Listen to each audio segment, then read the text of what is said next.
இன்னைக்கு நாம இந்த வீடியோவில் பிரேசில் நாட்டில் இருக்கக்கூடிய ஒரு மர்மமான கொடூரமான பயங்கரமான ஒரு பாம்பு தீவை பத்தி தான் நம்ம இன்னைக்கு பார்க்க போறோம். குடிநீர் ஆதாரம் இல்லை, எந்த கட்டமைப்பு வசதிகளுமே இல்லை. இங்குள்ள ஒரு கலங்கரை விளக்கம் கூட தானியங்கி முறையில் தான் செயல்படுது. மனிதர்கள் யாருமே இங்க இரவுல தங்கவே முடியாது. வழிதவறி இந்த தீவுக்கு சென்ற மீனவர்கள் யாருமே உயிரோடு திரும்பினது கிடையாது. பிரேசில் நாட்டில் உள்ள சாவ் பாலோங்கிற கடற்கரையில இருந்து சுமார் 93 மைல் தொலைவுள்ள அட்லாண்டிக் கடலின் நடுவுல பச்சை பசையில்னு காட்சியளிக்கக்கூடிய இந்த தீவு தூரத்திலிருந்து பார்த்தா சொர்க்கம் மாதிரி தெரியும். இந்த தீவு தான் கோல்டன் லேண்ட்சேட் வகை விரியன் பாம்புகளுடைய ஒரே புகலிடமா இருக்கு.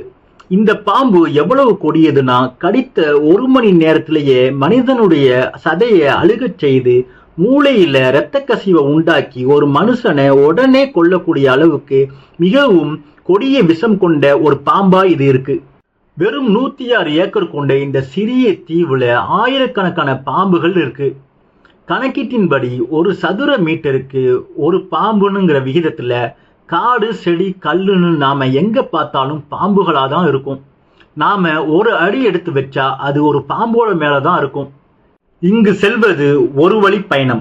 ஏன்னா இங்கு மருத்துவமனையோ தொலைத்தொடர்பு சாதனமோ கிடையாது. பாம்பு நம்மளை கடிச்சிச்சுன்னா அங்கேயே மரணம்ங்கிறது தான் இந்த தீவோட விதியா இருக்கு. ஆராய்ச்சியாளர்கள் கூட இந்த தீவுக்கு போகிறதுக்கு பயப்படுறாங்க. இந்த தீவுல இருக்கக்கூடிய ஆபத்தை உணர்ந்த பிரேசில் நாட்டுடைய கடற்படையானது பொதுமக்கள் போறதுக்கு தடை விதிச்சிருக்காங்க. மீறி யாராவது போனா தண்டனை கொடுக்குறாங்க.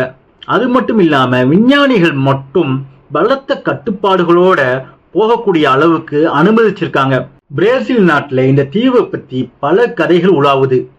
இந்த தீவுல இருக்கக்கூடிய கலங்கரை விளக்கத்துல வேலை செய்து கொண்டிருந்த ஒரு காப்பாளரும் அவரது குடும்பத்தினரும் பாம்பு கடிச்சு செத்துட்டதாகவும், தெரியாமல் இந்த தீவு பக்கம் கரை ஒதுங்கிய மீனவர்கள் எலும்புக்கூடாகி போனதாகவும், இது மாதிரி பல கதைகள் இருக்கு.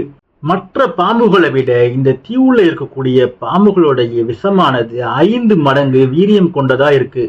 இந்த தீவுலையே சிக்கிக்கிட்டதால இந்த தீவுல வரக்கூடிய பறவைகளை நொடி பொழுதுல தப்ப விடாம கொல்லக்கூடிய அளவுக்கு இந்த பாம்புகளுடைய விஷமானது சக்தி வாய்ந்ததா மாறி இருக்கு. இவ்வளவு ஆபத்தான இடமா இருந்தாலும் கூட இந்த அரிய வகை பாம்புகளை பிடிக்கிறதுக்காக கடத்தல்காரர்கள் இந்த தீவுக்கு வராங்க. இந்த அரிய வகை பாம்புகள் சர்வதேச சந்தைகள்ல பல லட்சங்கள் போறதால கடத்தல்காரர்கள் தங்களோட உயிரை பணயம் வைத்து இந்த தீவுக்குள்ள நுழையிறாங்க இந்த பாம்புகளை பிடிப்பதற்காக. இந்த தீவுல பாம்புகளை வேட்டையாட வேற எந்த விலங்குகளும் இல்லாததால இந்த தீவுல பாம்புகள் தான் ராஜாவா இருக்கு. பாவம் அங்க ஓய்வெடுக்க வரக்கூடிய பறவைகள் தான் இந்த பாம்புகளுக்கு உணவா இருக்கு. அழகிய கடற்கரை, ரம்மியமான சூழல் என இந்த தீவு ஒரு மாய கண்ணாடி போல இருக்கு. வெளியிலிருந்து பார்ப்பதற்கு ஒரு சொர்க்கம் போல இந்த தீவு காட்சி அளித்தாலும் கூட உள்ள நுழைஞ்சா சாவுதான். இயற்கையோட மர்மமான பயங்கரமான பக்கத்துக்கு இந்த தீவு ஒரு சான்றா இருக்கு. அடுத்தடுத்த நாட்கள்ல இன்னும் சுவாரஸ்யமான பதிவுகளோட உங்களை சந்திக்க இருக்கிறேன். தயவு செஞ்சு நம்ம சேனலை சப்ஸ்கிரைப் பண்ணிக்கோங்க.